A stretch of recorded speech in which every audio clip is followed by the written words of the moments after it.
Assalamualaikum warahmatullahi wabarakatuh. Tajuk yang saya nak terangkan hari ini adalah topik 1.4, iaitu aspek pengelolaan sumber manusia dalam pembangunan perniagaan. Apa itu aspek pengelolaan sumber manusia? Perancangan pengelolaan sumber manusia membantu merangka sumber manusia yang tepat bagi sebuah perniagaan. Maksud dia, majikan sebuah perniagaan ni perlu uruskan sumber manusia dia dengan baik dan cekap. Majikan juga merancang strategi agar pekerja-pekerja sentiasa menjalankan pekerjaan mereka dengan baik. Strategi tu memang sangat pentinglah untuk sebuah perniagaan. Perancangan sumber manusia yang strategik akan memudahkan pihak pengurusan merangka program bersesuaian untuk pembangunan perniagaan yang mampan. Maksud dia, apabila sebuah syarikat tu dah uruskan sumber manusia dengan baik, strategi yang diorang rancang tu memang dah bagus. Benda ni dia akan bantu perniagaan untuk capai matlamat sebuah perniagaan tu. Apa tu uruskan sumber manusia dengan baik? Contoh dia, majikan menjaga kewajikan pekerja dan juga membuat pekerja-pekerja selesa bekerja kat perniagaan tu. Kita terus masuk aspek yang pertama. Aspek yang pertama adalah penempatan pekerja dan fasiliti. Apa poin-poin yang ada dekat dalam aspek pertama ni? Poin pertama, penempatan pekerja adalah mengikut aspek kemahiran, kebolehan, minat kerjaya dan pengalaman pekerja serta keperluan perniagaan. Yang kedua, fasiliti yang bersesuaian dapat membantu meningkatkan kecekapan dan prestasi kerja. Aspek ni maksud dia, majikan kena letakkan setiap pekerja dia ikut kemahiran ataupun minat. Benda ni sangat penting dalam sebuah perniagaan. Saya bagi contoh, Kak Su dia ada sebuah butik. Kak Su ni kenalah letak pekerja-pekerja ni ikut kemahiran dan minat dia orang. Apa jadi kalau Kak Su letak orang yang mahir menjahit dekat kaunter? Jadi cashier. Lepas tu cashier tu jadi tukang jahit, dia swab. Cashier tu ada ke pengalaman ataupun pengetahuan tentang menjahit? Yang tukang jahit tadi tu ada ke pengalaman duduk dekat kaunter? Pandai ke cakap dengan orang, cakap dengan customer? Kalau dia tu pemadu macam mana? Benda ni sangat penting lah untuk Kak Su dan juga untuk majikan-majikan yang lain. Kalau tersilap letak position pekerja ni, dia boleh sebabkan perniagaan tu tapi lambat untuk berkembang. Seterusnya, majikan ni juga kenalah beli ataupun sediakan kemudahan. Contohnya macam butik Kak Su tadi, Kak Su ni kenalah berikan mesin jahit yang moden dan terkini, supaya tukang jahit tu boleh jahit dengan selesa dan boleh menghasilkan pakaian dengan trend terkini lah. Kita teruskan aspek kedua, iaitu Standard Procedure Operasi Tugas ataupun nama ringkasnya SOP, Standard Operation Procedure. Standard Procedure Operasi SOP merupakan dokumen arahan bertulis untuk mencapai keseragaman pelaksanaan tugas dan fungsi-fungsi tertentu. Yang kedua, SOP dalam pengurusan perniagaan melibatkan pengendalian dokumen seperti pelan, peraturan, pematuhan dan dasar bagi memastikan kerja dilakukan mengikut piawaian yang ditetapkan, meminimumkan risiko dan memelihara keselamatan semua pekerja. Keseragaman. Kalau kita tengok macam polis, bomba, askar, diorang tu dah ada baju sendiri, ada seragam sendiri. So kalau kita tengok diorang pakai seragam diorang, kita tahu dah, ini bomba, ini polis. Nampaklah keseragaman diorang tu. Kalau nak lagi faham, kita keluarkan jalan. Lepas tu kita nampak orang pakai baju kuning hitam. Lepas tu belakang dia tu ada lambang, ada logo Denso. So kita tahulah yang dia ni dekat Denso. Sama juga macam perniagaan yang lain, diorang ada seragam diorang sendiri. Selain tu, majikan ni kena wujudkan plan kebakaran ataupun emergency exit procedure untuk persediaan ketika berlaku kebakaran ataupun kecemasan. Benda ni memang sangat penting lah untuk memelihara keselamatan pekerja. Kita continue aspek ketiga, iaitu sistem penggajian. Pertama, sistem penggajian yang kompetitif akan meningkatkan motivasi pekerja. Yang kedua, jika sistem penggajian tidak adil, pekerja tidak akan kekal lama dan ini akan meningkatkan kos sumber manusia untuk melantik pekerja baru. Yang ketiga, persaingan yang tinggi dalam mengekalkan tenaga kerja mahir dan separuh mahir memerlukan pengurusan sumber manusia menyediakan ganjaran yang menarik. Maksud dia adalah majikan ni perlulah membuat penggajian dengan kompetitif dan adil. Contohnya kita dapat dua tawaran syarikat. Kita tak tahu nak pilih yang mana. Kita buatlah research sikit kan. Kita tengok mana satu syarikat yang gaji dia diberi dengan adil yang lebih berpatutan. Kalau majikan ni bagi penggajian secara tak adil, pekerja ni akan marah lah kan. Lepas tu letak jawatan. Dan satu lagi hal, kena cari pekerja baru. Lepas tu, harta pergi tu pergi kursus, pergi program tu, pergi program ni. Dah banyak sangat kos kita guna. Okay, so majikan ni kena alert lah tentang penggajian. Okay, seterusnya kalau sebuah syarikat tu dapat untung lebih, bolehlah bagi bonus ganjaran dekat pekerja-pekerja supaya pekerja-pekerja tu lebih bersemangat untuk membuat kerja. Aspek yang keempat, penghargaan dan hukuman. Pekerja yang berprestasi tinggi harus diberi penghargaan. Pekerja yang berprestasi rendah dan bermasalah akan dikenakan hukuman seperti amaran lisan dan bertulis, potong gaji, tiada kenaikan pangkat, tiada insentif diberikan dan akhirnya pemberhentian kerja. Okay, yang ketiga, tujuan hukuman sebagai peringatan dan pengajaran supaya pekerja-pekerja lebih berdisiplin dan dapat meningkatkan prestasi. Okey, maksud dia yang terbaik akan mendapat ganjaran, yang kurang baik atau yang terendah juga akan mendapat sesuatu. Untuk yang terbaik, majikan buatlah satu majlis untuk meraihkan pekerja-pekerja dan sediakan ganjaran bagi yang positif dalam pekerjaan. Okey, bagi pekerja-pekerja negatif ataupun berprestasi rendah, keluarkan amaran secara bertulis ataupun lisan. Bagi dia nasihat, bagi dia tips. Kalau tak jalan juga, kalau tak berubah, kita buanglah dia. Kita barulah buang dia. Okey, ada 6 jenis kesalahan. Okey, yang pertama, pecah amanah. Pecah amanah ataupun tak jujur lah. Contoh, customer beli barang tapi duitnya kita bukan simpan kat kaunter tu, kita simpan kat poket kita. Okey, yang kedua, rasuah.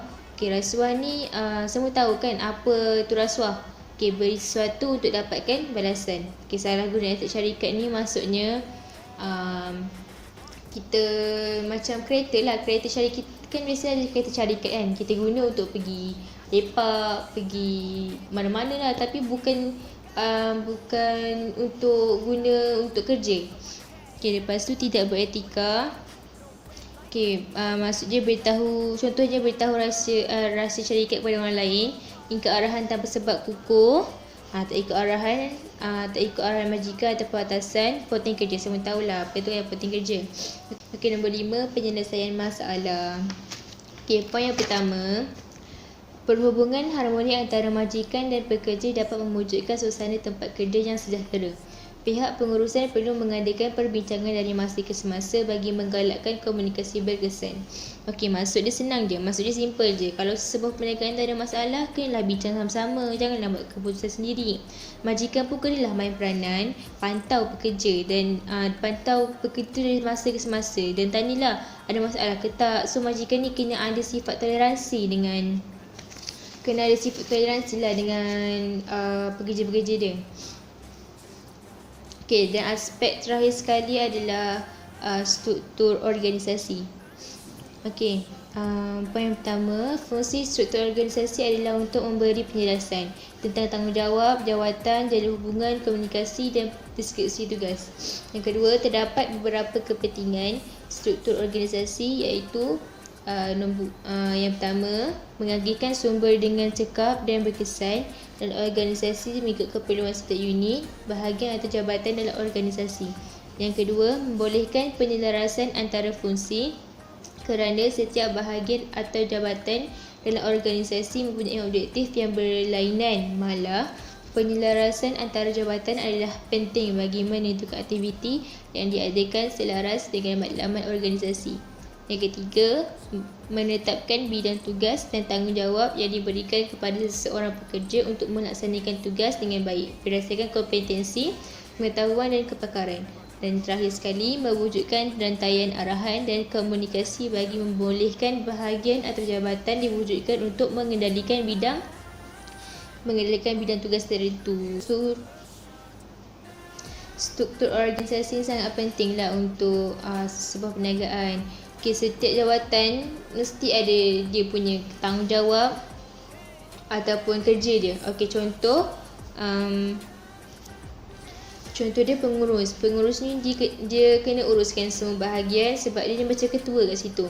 Lepas tu bahagi pemasaran pula, dia lah yang bertanggungjawab atas jualan dan juga pemasaran dekat syarikat tu. Kalau bahagian kewangan, dia lah yang uruskan dan bertanggungjawab atas kewangan syarikat. Sama jugalah dengan bahagian-bahagian lain, ada tanggungjawab dia sendiri. Ada function dekat bahagian-bahagian dia sendiri. Lepas tu dekat setiap bahagian tu mesti ada ketua bahagian dia. Ketua bahagian tu lah yang akan bagi arahan, yang akan tunjuk apa yang kita kena buat. Arahan tu datangnya dari atasan ataupun arahan tu datangnya daripada bahagian tu sendiri.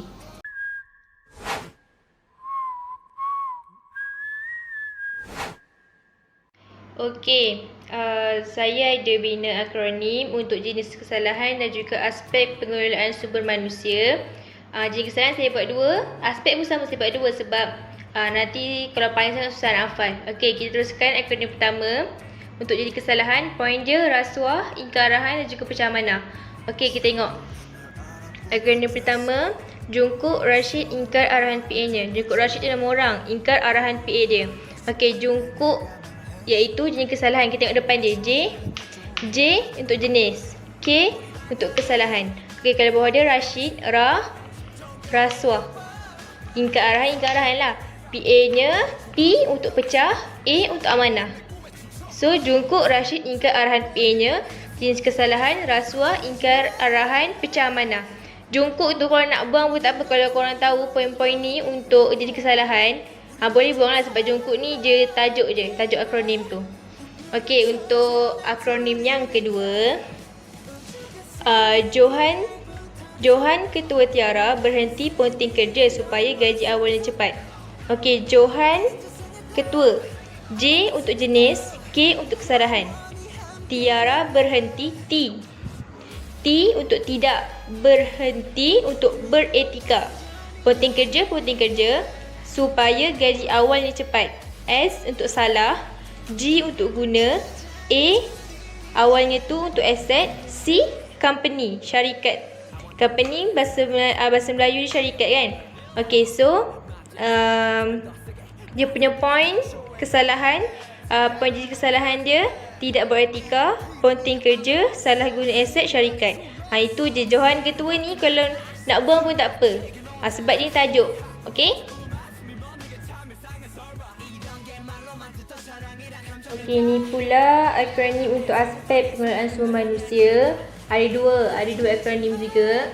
Okey, akronim pertama, poin dia untuk standard prosedur operasi tugas dengan penghargaan dan hukuman. Itu je, ada 2 je untuk akronim pertama. So, kita tengok APSS ni, dia tajuk kat sini. Dia potong ni satu. Okey, APS adalah aspek pengelolaan sumber manusia. Tajuk dia. SPOT sport iaitu standard prosedur operasi tugas. H kuasa 2 tu harga dan juga hukuman. So kalau korang nak buang yang APS ni pun boleh sebab dia tajuk. Kalau korang tahu poin ni untuk aspek pengelolaan sumber manusia, korang tak payah tambah APS ni lagi. Okey, untuk akronim yang kedua. Akronim yang kedua panjang sikit lah. Asmah pasti suka tempat kerja Farah. Serahkan organ untuk selesaikan masalah si pengganas tu. Okey, Asmah pasti suka ni dia tajuk. Sama je tajuk. Kalau korang nak buang Asmah pasti suka ni pun boleh sebab dia tajuk je. Okey, lepas tu tempat kerja Farah. Tempat kerja, tempat dia penempatan. Ni, penempatan ni. Tempat penempatan kerja dan fasiliti. Farah ni dia fasiliti.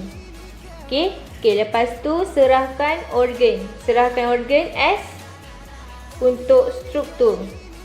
S untuk struktur, organ untuk organisasi. Okey, lepas tu selesaikan masalah ni masih penyelesaian masalah. Si pengganas, C untuk sistem. Pengganas, penggajian. Okey, so Asmah pasti suka tempat kerja Farah. Serahkan organ untuk selesaikan masalah si pengganas. Asmah pasti suka. A, Asmah untuk aspek. P, pasti untuk pengelolaan. Suka. S, sumber manusia. Okay, tempat kerja Farah, tempat penempatan kerja. Fasiliti Farah tadi tu, FA. Okay, serahkan organ S, struktur. Organ, organisasi. Selesaikan masalah, penyelesaian masalah. C, pengganas. C, sistem. Pengganas, penggajian. Okay, itu saja.